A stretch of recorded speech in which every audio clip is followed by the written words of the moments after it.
Most foreigners think they understand Filipino politeness. They learn the words early. Salamat po, opo. They're told these are magic words, keys to the kingdom. Say them and doors open. Remove them and you're rude. What no one tells them is this: you can lose Filipino trust without ever being told you did something wrong. So they memorize the words. They sprinkle them into sentences like seasoning. They think respect is something you add to language, like sugar to tea. And for a while, everything feels fine. Then one day, without warning, they say one small word differently. Nothing dramatic happens. No one raises their voice. No one flips a table. Everyone still smiles, but something in the room quietly shifts. The temperature drops just 1 degree. The eyes turn away a fraction of a second sooner. This is the story of the smallest Filipino word that can reshape an entire conversation, and why misunderstanding it has confused friendships, strained workplaces, and made foreigners feel included. Right up until they weren't, the word is po. Most textbooks will tell you po simply means respect. Use it with elders. Use it with authorities. Don't use it with friends. Simple rules. Binary rules. But po isn't a rule. It is a signal. It is a sophisticated coordinate system for human relationships. Imagine you're a foreigner newly arrived in the Philippines. You're enthusiastic. You've practiced Tagalog for weeks. You're proud you can finally order food without switching to English. You walk into a small carinderia and say, "8 ising adobo." She smiles. Neutral? Professional? The next day you try again. "8 ising adobo po." Her face softens just a little. She lingers half a second longer. She might even give you a little extra sauce. You think, respect. That worked. I have unlocked the code. But weeks later, something more confusing happens. You're at work. You've grown comfortable with your Filipino co-workers. You joke, you laugh, you speak casually. You've reached the stage where the po and opo have naturally faded away. It feels equal. It feels like friendship. Then one afternoon, a conversation changes. A deadline slips. A boundary is crossed. A difficult topic regarding money or performance comes up. And suddenly, mid-sentence, your coworker adds a word they haven't used with you in months. Po. Hindi po namin magagawa yan. We cannot do that, po. The laughter fades. The rhythm slows. The tone becomes careful. The air changes. That's when you realize something important. Po is not about politeness. It's about distance. In Filipino culture, po is a verbal step backward. It redraws invisible lines that you thought were erased. It creates space when emotions, hierarchy, or risk enter the room. Sometimes that distance is respect. Sometimes it's caution. And sometimes it is a shield. Filipinos don't use po automatically. They deploy it instinctively, emotionally, and strategically. A Filipino child learns this early. They learn it before they can read. They learn it through the ritual of mano po, taking the hand of an elder and pressing it to their forehead. It is a physical submission, a bowing of the ego. They learn that po isn't just good manners, it's social navigation. It's how you place yourself correctly in the web of the family. It says, "I know where I stand, I know where you stand, and I respect the space between us." Here's what most foreigners and even some modern Filipinos miss.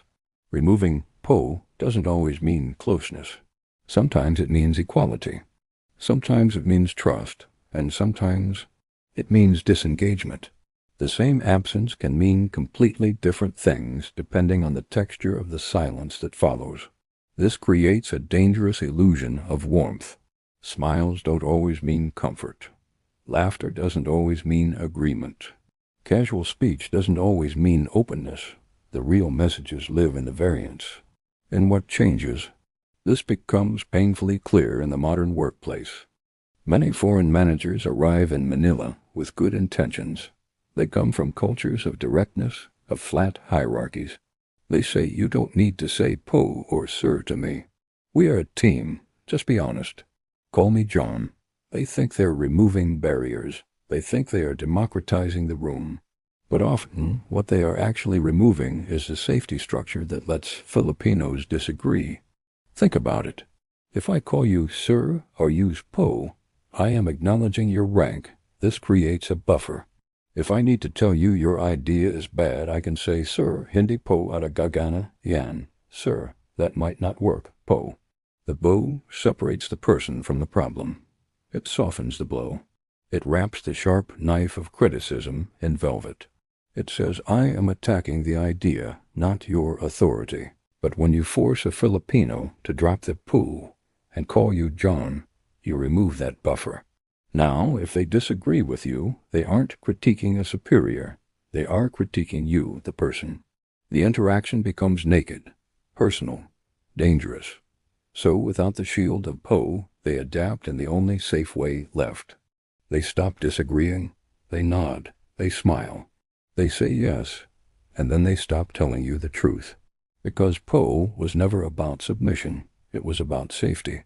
In a culture shaped by hierarchy, family structure, and shared space, po became a social shock absorber, a way to soften friction without confrontation. That's why it appears in moments of tension. Pasensya na po. Apologies, po. Ganito po kasi. It's like this, po. That isn't weakness. It's a signal.